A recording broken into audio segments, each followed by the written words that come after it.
Ang mga Hudiyo mao ang piniling katawhan sa Dios. Sa dihang nalusno na ang ilang kinabuhi o nahimo na silang mga ulipon, gisaaran sila sa Ginoo nga padadaan mo nakog manluluwas aron muluwas ninyo gikan sa kaulipnan. Mahimo na sad mong gawasnon. Nya nagpaabot sila sa Mesiyas ug tuod man miabot si Kristo ang tinuod nga Mesiyas. Pero matod pa sa atong ebanghelyo, naglibog ang mga tao. Wa sila kaila ni Kristo gani hangtod karon ang mga Hudiyo wala pa gyud mo dawat ni Kristo nga mao ang Mesiyas. Nagpaabot pa sila sa pag-abot sa Mesiyas, sa manluluwas, sa Dios nga nagpakatao. Lingiyay mong tupad ing na mutuo ka nga niabot na ang manluluwas. Lingi ako no. Mutuo mo dili. Unsa may mahitabo sa tao nga mutuo, kanang tinuod gyud nga mutuo nga miabot na ang manluluwas dinhis kalibutan. Unsa may mahitabo niya? Unsa man? Ang una gyung mahitabo, din ana siya mahadlok, mamatay. Oh. Gilingay mong tupad. Ing na okay na nimo karong gabi eh. Ina ko na. Ina okay na. Ay, ano man mo mulingi. Og samtang mahadlok pataan ng kamatayon, pasabot wa pa dayta mutuo nga ang kaluwasan ni anas kalibutan gihatag nas Ginoo. Mo nay nahitabo sa mga apostoles. Nagkuyog na gid sila ni Kristo, gani gipangutana sila ni Kristo, kinsa man kuno ko para sa mga tao. Murag kuno kag ikaw si Juan nga magbubunyag, murag ikaw si Elias or usa ka sa mga propeta. Galibog ang mga tao ba? Ingo si Jesus, kamo sige naman gid mo kuyog nako. Kinsa man ko? Tubag dais Pedro, ikaw ang Mesiyas. Ingo si Jesus, ay sa mo panabi ha.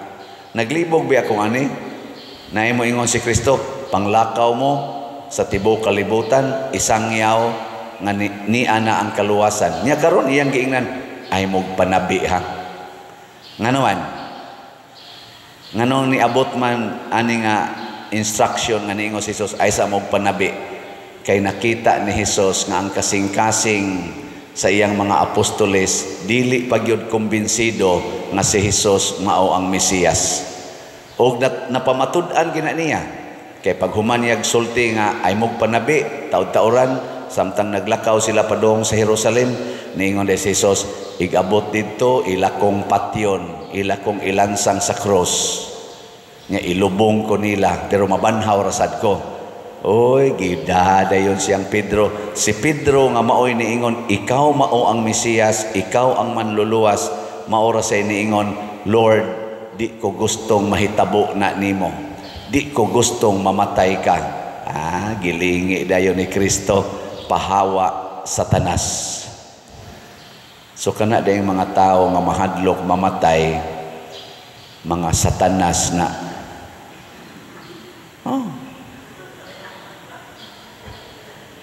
Lingi agusab ang imong tupad. Ingna Satanas ka. Ingna. Oy, mga Satanas na. Tanawa ha. Bisan karon sa atong katilingban. Tanawa ang mga batasan sa mga taong hadlok mamatay. Unsa man giuna nilang batasan? Tigom og kwarta. Tigom og kwarta. Nya inigtigom nila kwarta, unsa may mahitabo? Mupatay sila sa ilang isig katao. Directly or indirectly. Mupatay sila sa ilang isig katao para lang mabuhi sila. Kaniding ato dinhing graft and corruption sa Pilipinas. Daghan kay nangamatay anak tungod kay napobre nagmaayo ang mga taong way kapasidad sa pagtigom og kwarta kay giilugan aning ato mga politicians nga mga kurakot kay istanan. Daghan ang di nakapatambal, mamatay na lang. Nagani uban abot gyud tinuod sa public hospital pero ibutang ra dias daplin, mamatay rasad kay wa nay tambal, labi na gyud nga gisiro pa gyud nila ang budget sa PhilHealth karong tuiga. Zero na. Nya naaros mga vlog-vlog. I think si Vic Rodriguez man tingali, ga-research ana.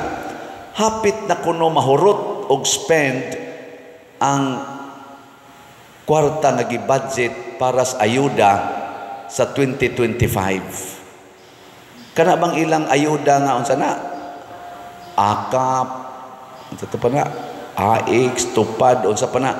Hapit na kuno mahurot. Naaman sila petisyon na questionon usa sa Supreme Court ang constitutionality o ang validity sa kanini ang BICAM nga report o ang budget yun sa 2025 pero gispend na nila karon. Unya February pa lang hapit na mahurot. Naapay sus layo apa. Unsa na mala ihatag niya zero ang budget sa PhilHealth. Nang di na gyud kadagan ang mga tawo ngadto sa PhilHealth. Ako gahapon og daaging adlaw porting daghana diha mga letter pader tabangi in town may makapalit mig tambal, makapadialysis, di apay cancer ana nako sus mga matay lang unta ni silang tanan, luag-luag na gid unta ta. Ni apay ato mga slat wa pa gyud mahurot og halin. Unsa pagkahurot og halin nga di na man sa kay mamalit mo kay inyo masang siguro na yay kay talisod na ba kayo mahalas bugas, mahalas palitonon, mga matay na taani tungod anang ato mga leaders nga dili gustong mamatay. Si Kristo mao atong modelo nga leader. Nahimo siyang Mesiyas, manluluwas, dili lang tungod kay naghatag siya kaluwasan, kung dili nagpakita siya unsa ang buhaton sa usa ka leader aron maluwas ang katilingban ug maunay iyang gitudlo sa iyang mga apostoles ug kanatong tanan nga nagsunod niya. Unsa man ang iyang gitudlo? Deny yourself, take up your cross and follow me. Deny yourself, take up your cross and follow me. Ato ko nung questionon niining team Duterte o team Bongbong Marcos, sila man ron ang nanagan sa midterm election. Adili sila ang ilang team mao may na ay mga kandidato gikan sa senador nga region sa tawagan na sangguniang ba na o mga konsehal sa lungsod o sa syudad. Kinsa Manila sa atong tan-aw ang nagbuhat yun sa buhat ni Kristo nga andam muantos og magpakamatay para sa atong nasod.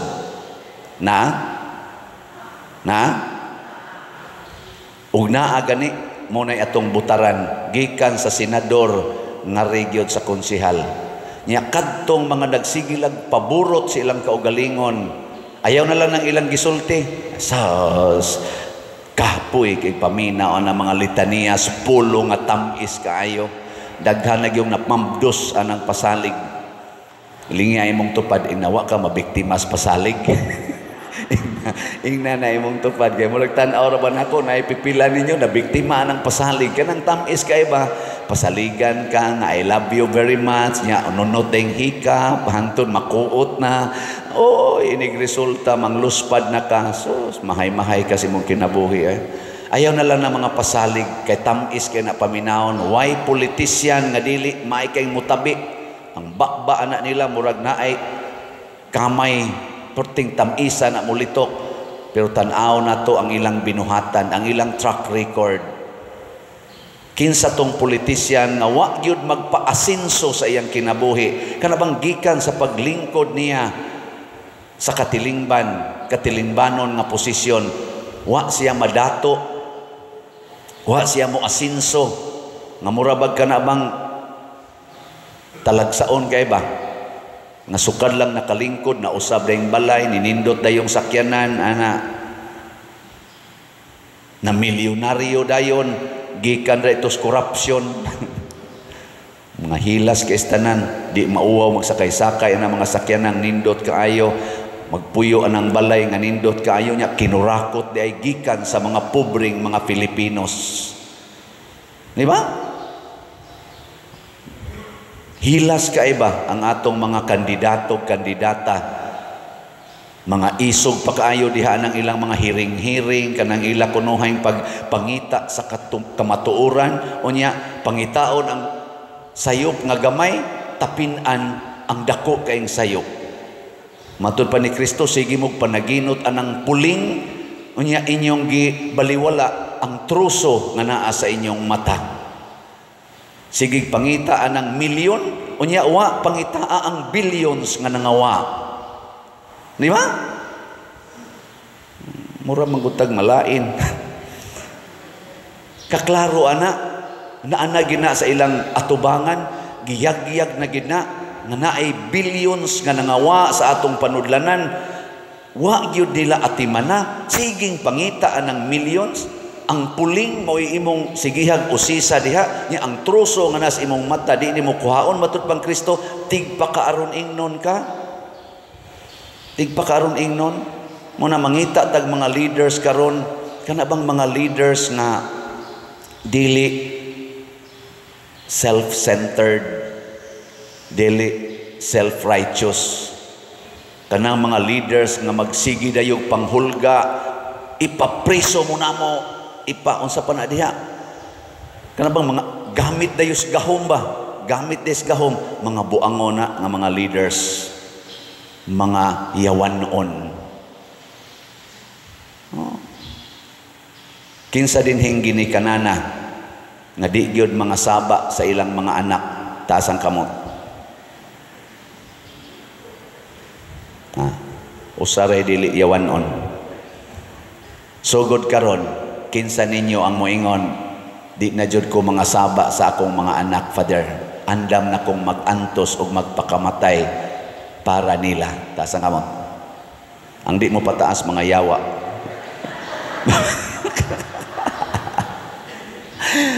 Mo na atong tan-aon, kinsa man ang team Duterte mao'y andam magpakamatay para sa atong nasod, o ang team Marcos. Kaya ang atong nasod karon nagkinahanglan og mga leaders nga anda magpakamatay sama ni Kristo. Kay giyawaan na kayo ang atong nasod. Daghan kayo mga yawa sa atong nasod, ang yawa sa drugas, ang yawa sa korupsyon, ang yawa nining panag-away, ang yawa sa pagkabakakon, ang yawa sa kalaway, niining atong gitawag og immorality, ang yawa niining gitawag natog addiction sa sugal, gambling, ang yawa sa pagkawanay pag-ampo. Niya na dinis atong nasod karon. Unyag ang atong pilion ining midterm elections, ang mga yawanon lang gyapon kanang hadlok ay magantos, hadlok ayo nga mamatay para sa atong nasod. Wa na, patay gining atong nasod, tiwasan gid ni. Tiwasan. Di na ta mo tan-aw ana mga leaders nga kusog kay manghatag og kwarta. Kung naa man na ako, hapit na lang ko mamatay, wa man jud ko gi tagaag kwarta. Sukad pagbutar na ko atong 1992, wa pa jud ko kasuway nga giingon ko tagaag kwarta, pero daghan man kay kuno moingon nga manghatag og kwarta. Kung naa man na kanang manghatag og kwarta, automatic isalikway dayon na. Di na sila makatabang sa atong nasod, kanang mamalit og mga butante, kanang magsigig pasalig anang kwarta, mga yawan na. Labi na gyud kung atong tan-aw ng ilang binuhatan, purti nilang pag-asinso sa ilang kinabuhi tungod kay naglingkod din sa atong gobyerno, mga bakako na. Apil na sad mi anang mga pari. Tan-awa ming mga pari. Tan-awa mi ba? I-check ang among kinabuhi. Kay naabay asay mga pari nga gisigihan sa tawag yubit. Apil na tingali ko ana sa mga parishioners. Muingon dayon ang mga silingan kanang tawhana sawap ana mapari sus ang balay ana perting gamaya na karon ay mura nagmansyon sukad lang na pari diin man na si anang kwartaha gikas kolekta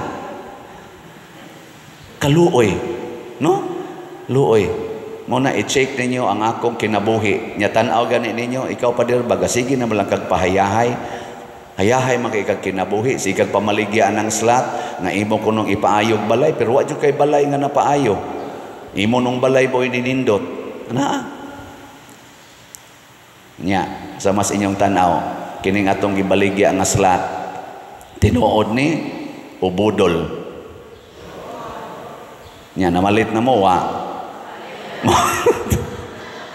kana ato tan-awon be pila na lang ni atong slot ako yung i-highlight tiwaso na tog una kaning Santo Niño's healing gift ato naman yung nagamit gitaplan lang nato gikan sa lain natong pundo naapay 3,818 na lang yun 3,818 100 pesos per slot humno ni nato karong adlaw 3,818 kamong tanan ni aron dinhi o kamong nananaw diha naminaw nako sa aning online mass mopalit lang mo tag 100 pesos karong adlaw ugma horot na ni 3,818 nya kamong ako mga followers pila na mo ako subscribers 223,000 subscribers na 224 na suna ka ng 224,000 na mo kabuk, mamalit lang mo tag 100, 3,000 ragod ni. Pero, namanggod mo ipagkayawan on, liwat raman sa monako. Dayon mamug-ingon, uy, palitin na ito, wala tayo pagkaon, wala tayo, hurot na tayo. 100 pesos, magpakamatay ka tao eh. Ako, kuwan lang gining ako, dili ni pagpagarbo, no? Pero ako lang gin mong sultihan. Basig nagtuo mong sige lang kong baligyag slot niya ako ako'y palit-palit ako lang gid mong sultihan sukad atong 2020 nga nagsigi kong pamaligyag slot nga mo'y nakapanindot aning atong simbahan nakapatukod sa kapilinya nakatabang sa atong archdiocese nakatabang og daghan kaing mga dioceses atong dinhi sa atong Visayas, Mindanao hasta pagay dito sa Luzon.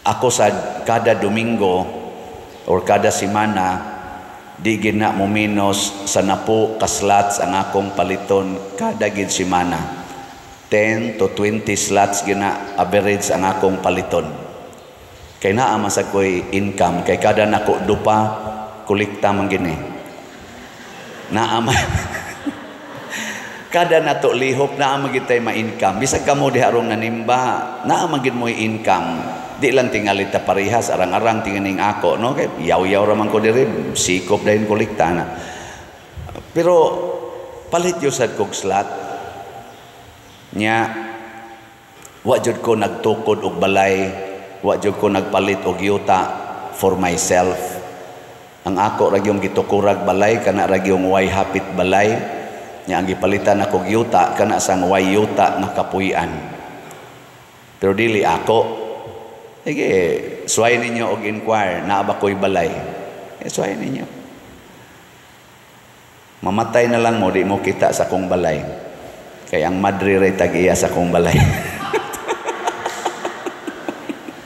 Di ay, kamusan ba? Basta iside-bit na natong madre. Pero naam si ubang mga madre pa dir, among balay na gubaon na kaayo. O sige tir, ato nang ayuhon. Ana. Nga di man naayuhon nga naglisod man sila nya nagampo ko na nagtabang ko na sa katilingban naayuhon gina nato mo na ako lang ning gisulti ngano man kung kita leader nga anda magpakamatay sa atong mga katawhan nindot kay itong bation naa nato ang kalipay ang kalinaw ug ang katagbawan sama ni Kristo, di na siya mahadlok mamatay kay naa niya ang kalinaw, kalipay o katagbawan sa kinabuhi. Sa tinud-anay mga igsoon, nganong nag-away ng ato mga leaders, kada eleksyon mag-away, mahuman na lang eleksyon, mag-away lang gyapon kay wa sila'y kalinaw, wa sila'y kalipay, wa sila'y katagbawan nga gibati. Ngano man, kayang ilang kaugalingon maura ilang gitanaw. Nasa tay pipila ka mga leaders nga akong nakita nga paghuman sa ilang termino, wala, retire na. Kanang linaw kay sila tan-aon. Pero naagid tay mga leaders nga hangtod na lang, hapit na lang mga matay, mangita lang yapon mga masakiton na kaistanan, dagan lang yapon eleksyon, pailik lang yapon, way kalinaw, way kalipay, way katagbawan. Ilas na lang lingi sa imong tupad. Yung na, tagbaw na ka? Yung na, natagbaw na ka? Oy, naiuban din sigig yung kiskis anang kilay, wag yun matagbaw nga magtanaw ng iyang naong, siging kulor anang buhok, sigig yung sa ipang nusno sa naong, hupad yung ka matagbaw anang imong naong, hinatag mo nas Ginoo, si kagasto ana, ipalit na lang nagslat, oy, si gasto ana imong naong, hapit naman ka mamatay, ipalit lang nagslat. Live simply, live naturally. Ana ba? No.